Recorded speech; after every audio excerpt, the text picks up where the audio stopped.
Jésus ne s'est pas dérobé à la passion.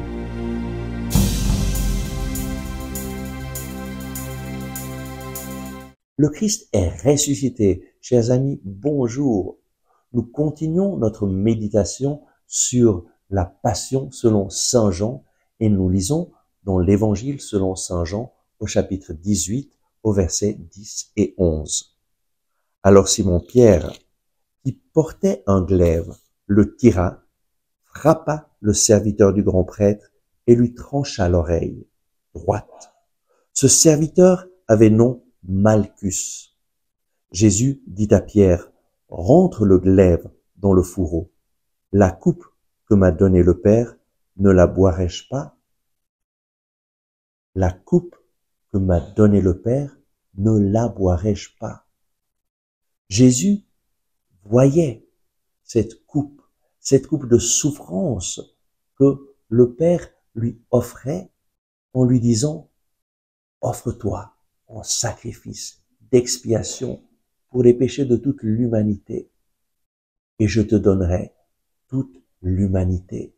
À travers ton sacrifice, tu vas sauver tous les hommes de tous les temps, de toutes les tribus. » Jésus avait pleine conscience du sacrifice qu'il allait accomplir, de tout ce que cela allait lui coûter.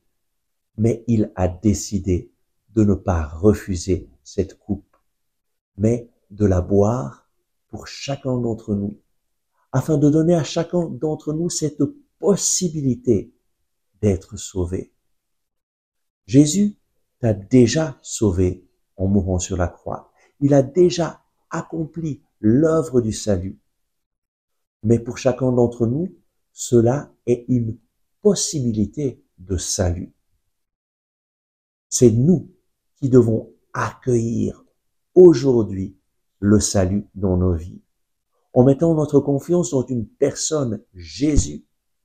Tout ce que Jésus a fait il y a 2000 ans sur la croix ne sert à rien si nous ne l'accueillons pas personnellement dans notre vie.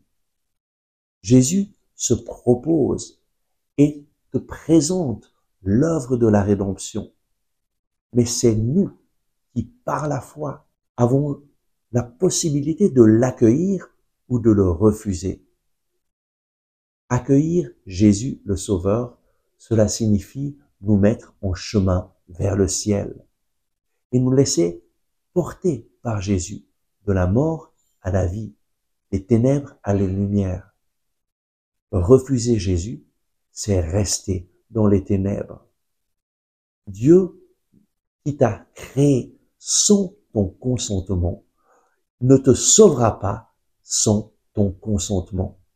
C'est toi qui peux décider d'accueillir le Sauveur ou de le refuser. Ne rate pas cette occasion. Il est venu pour te libérer de ce qui t'opprime. Et peut-être qu'il y a des choses qui t'oppriment tellement que tu penses qu'il n'y a pas de solution. Mais j'ai une bonne nouvelle. Jésus est la solution.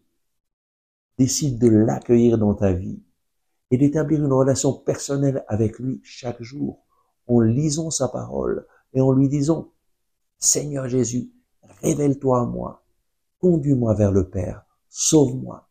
Je te demande pardon pour toutes mes erreurs, pour tous mes péchés, pour toutes mes rébellions.